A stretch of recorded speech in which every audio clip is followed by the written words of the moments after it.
Assalamualaikum warahmatullahi wabarakatuh. Apa kabar anak-anakku yang solih dan solihah? Bagaimana kabar hari ini? Semoga kalian semua dalam keadaan sehat dan selalu dalam lindungan Allah Subhanahu wa Ta'ala. Sebelum kita mulai pembelajarannya, marilah kita berdoa terlebih dahulu. Bismillahirrahmanirrahim. Rabbi zidni ilma warzuqni fahma. Amin.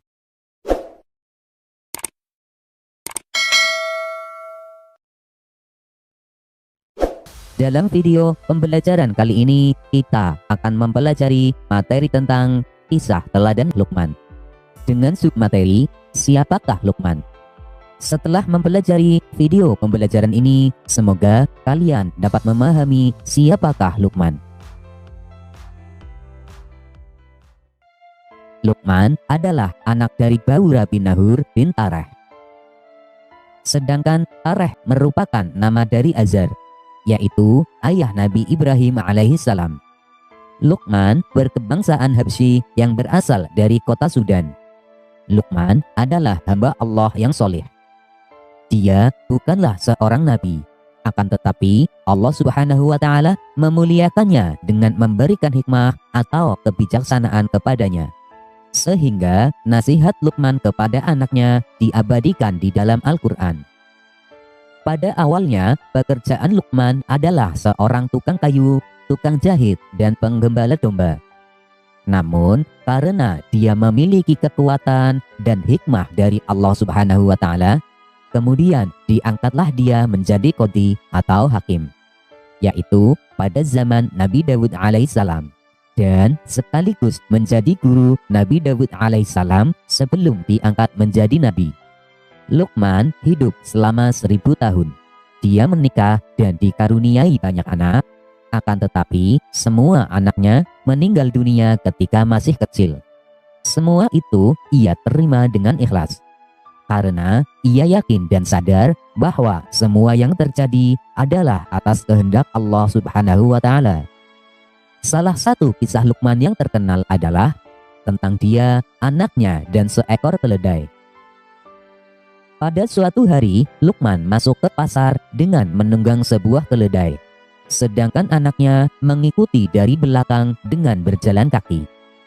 Orang-orang di pasar berkata, "Loh, kenapa bapak itu malah enak-enakan sendiri naik keledai, sedangkan anaknya berjalan kaki kecapean dan tidak naik keledai?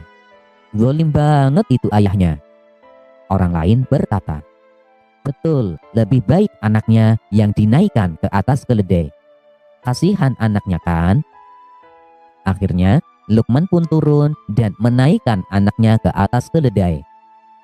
Kemudian mereka pun melanjutkan perjalanan. Tak lama kemudian, orang-orang di pasar pun melihat Luqman.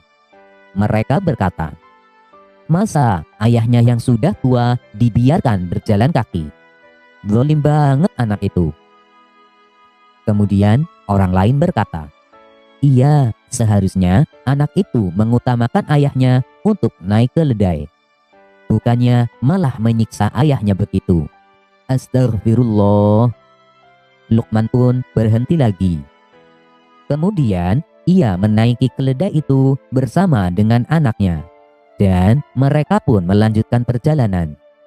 Tak lama ramai terdengar orang-orang di pasar berkata, "Ya Allah, kasihan sekali keledai ini. Keledai itu kesakitan karena dinaiki oleh dua orang ini. Patah nanti tulang belakangnya. Ini tak boleh terjadi. Apakah kalian tahu bahwa ini termasuk penyiksaan terhadap keledai? Zalim kalian." Lalu mereka berhenti lagi. Keduanya pun turun dari atas keledai dan melanjutkan perjalanan. Tak lama terdengar lagi orang-orang pasar berkata, "Aduh, sedang apa mereka? Punya keledai tapi tidak dinaiki. Buat apa punya keledai kalau begitu? Harusnya yang punya kan naik, bukan malah jalan bareng bersama keledai itu." Kemudian orang lain berkata, "Iya, sebaiknya salah satu dari mereka menaiki keledai itu. Baru itu bagus. kata orang-orang di pasar. Hal itu membuat Luqman tidak tersenyum lagi. Dan akhirnya mereka pun berhenti di bawah sebatang pohon dengan mengikatkan keledainya. Anaknya berkata kepada Luqman, "Ayah, mengapa semua orang berkata yang kita lakukan ini tidak benar? Waktu ayah yang naik, dibilangnya ayah yang zalim. Waktu saya naik dan ayah turun, dibilangnya saya yang zalim. Waktu kita berdua naik, kita dibilang zalim. Waktu kita berdua turun, kita malah dibilang bodoh karena tidak menaiki keledai."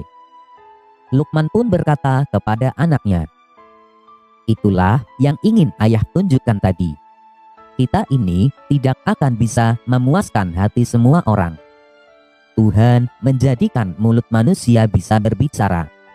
Akan tetapi, kadangkala mereka hanya mencemooh saja tanpa melihat keadaan yang sebenarnya."